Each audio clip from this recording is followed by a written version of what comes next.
Syrian Arab Army destroys terrorist hideout, foils infiltration attempts into Aleppo city and restores security to areas in Deir ez-Zor.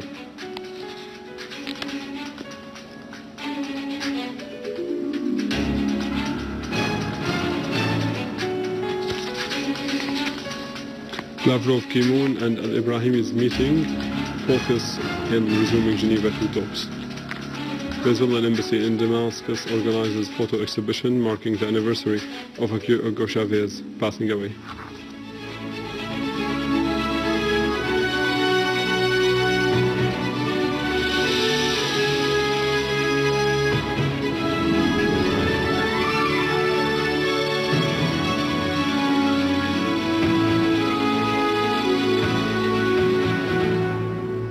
Good afternoon, this is news in English from Syrian Arab television in Damascus.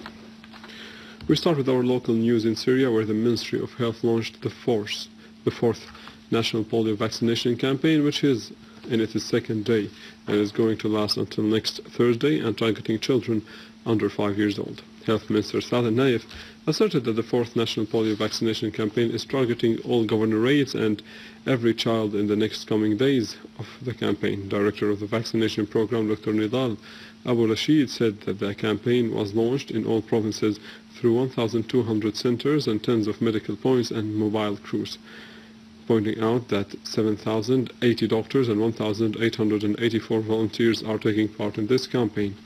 Abu Rashid added that the current campaign is distinguished by more participation of volunteers and civil society, which would help the campaign reach more areas than before, consequently covering a larger percentage of children.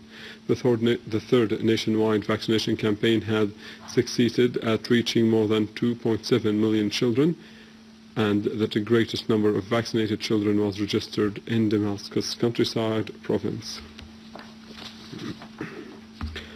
Head of the National Security and Foreign Affairs Committee in the Iranian Shura Council, Alauddin Projordi, said that a joint Iranian, Syrian, Iraqi and Lebanese parliamentary meeting will be held on the 10th of March in Tehran. In a statement after returning from a tour in Syria and Lebanon, Projordi said that the joint meeting was discussed with the speakers of the Syrian People's Assembly, Mohammad Jihad al-Hamid, during his visit to Damascus. Projordi pointed out that he also discussed with the officials in Syria and Lebanon ways of fighting the Takfiri groups in the region.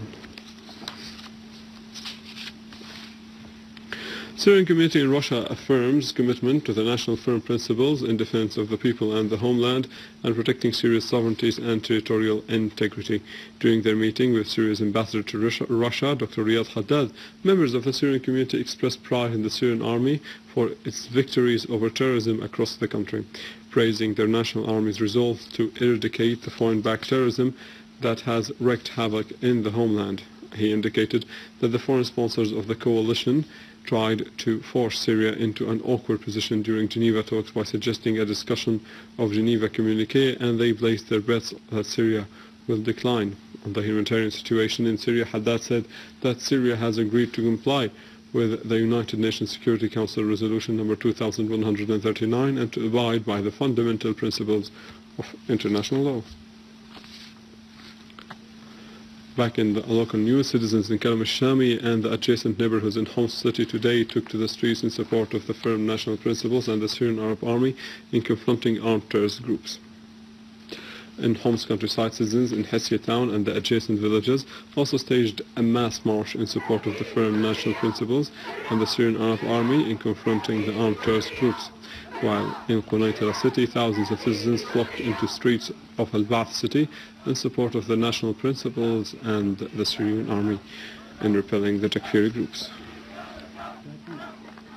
In field developments and in Damascus countryside, Syrian Arab Army units killed a number of terrorists, some of them from the so-called Al-Jabha al-Islamiyya, the Islamic Front, injured several others and destroyed their machine gun-equipped vehicles.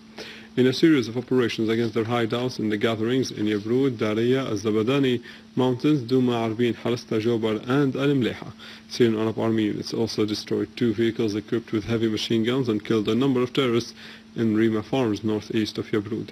Meanwhile, in Nabek Farms, a warehouse was found where a large amount of weapons, machine guns, and mortar shells were hidden. Syrian Arab Army units have repelled an attempt by an armed terrorist group that have tried to infiltrate from Al-Majhar al-Janubi neighborhood in Talbisi in Homs countryside to attack a military checkpoint, inflicting heavy losses among the attackers and destroying their weapons. Another army unit eliminated an armed terrorist group in Al-Hassan town in Talkalakh countryside. Going to Iraq, where Iraqi police have said that it killed and detained 70% of the leaders of the so-called Islamic State in Iraq and the Sham, ISIS, adding that it managed to penetrate the terrorist network run by violent cells in Diyala province.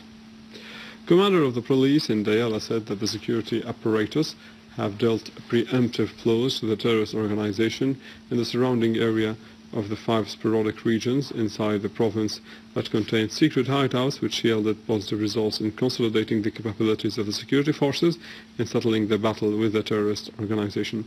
Throughout the last 2 weeks, he further added that 70% of the leaders of the ISIS have either been killed or arrested, whereas others fled the province after disclosing their true identities. In Nainawa province, police forces have foiled attempts of the Islamic State in Iraq and Sham to control areas south of Mosul city. In Misan, east of Iraq, Iraqi police carried out campaigns of storming and inspection, detaining 11 persons accused with different criminal charges.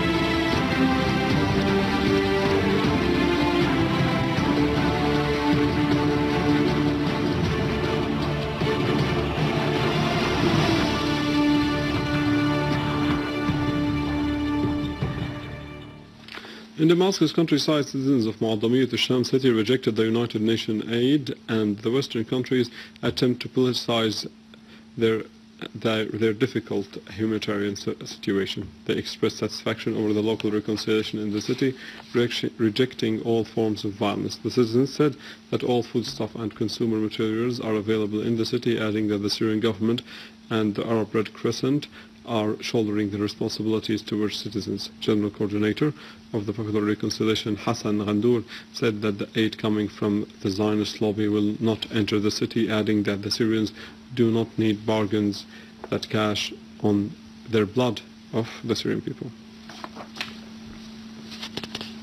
Russian Foreign Ministry said today that talks between Russian Foreign Minister Sergei Lavrov, United Nations Secretary General Ban Ki-moon, and the United Nations envoy to Syria, Al-Akhdar al-Ibrahimi, will be held later today in Geneva and will concentrate on the developments of the crisis in Syria. Media and Press Department at the Russian Foreign Ministry said talks of the tripartite meeting in Geneva today are expected to focus on efforts exerted for preceding negotiations of Geneva II conference. The second round of talks of Geneva II between the delegations of the Syrian Arab Republic and the coalition ended on the 15th of the last month without scheduling a date for preceding talks. U.S. Secretary of the Homeland Security Department Jay Johnson asserts that Syria has become the largest training camp for jihadists across the world, while his country continues to support the terrorists in Syria. A sense returns back that the extremism which was exported to Syria is now posing a threat to the European countries and even to the United States. U.S. Secretary of Homeland Security Department Jay Johnson, in his testimony before the Homeland Security Committee in the United States Congress, asserted that there are increasing numbers of whom he described as foreign jihadists in Syria, which has become, from his own point of view, the largest training camp for jihadists in the world, exceeding Pakistan and Afghanistan. Johnson pointed out that the state of chaos and instability in Syria comes on top of the priorities for the functions of his department, which is protecting the U.S. security and preventing attacks. Johnson talked about the protection of U.S. security from attacks by what he called as jihadists in Syria. However, we recall the statements of the former U.S. Secretary of State Hillary Clinton, who acknowledged that the United States was the one who created those jihadists. Let's remember here, The people we are fighting today, we funded 20 years ago. Washington's fears that the threat of extremism might bounce back to strike the United States completely contradicts its actions. A short time ago, the U.S. congressman secretly approved financing shipments of weapons to the armed terrorist groups in Syria, whom they called moderate opposition. At the same time, high-level meetings were held to discuss this issue. Most recently was in Poland, in which interior ministers of the United States, Britain, France, Germany, Spain, Italy, and Poland participated.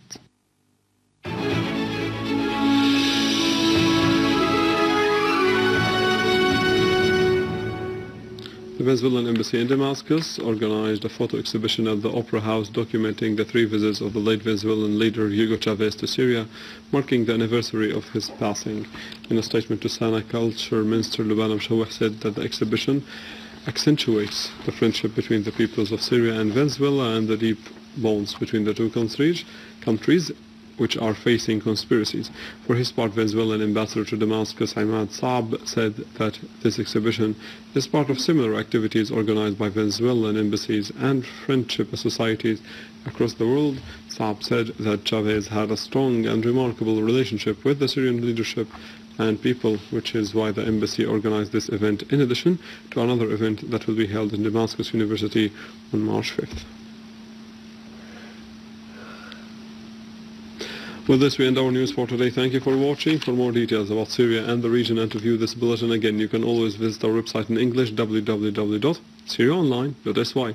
Now to the latest business and market news with Vani Kunejian, but after a short break.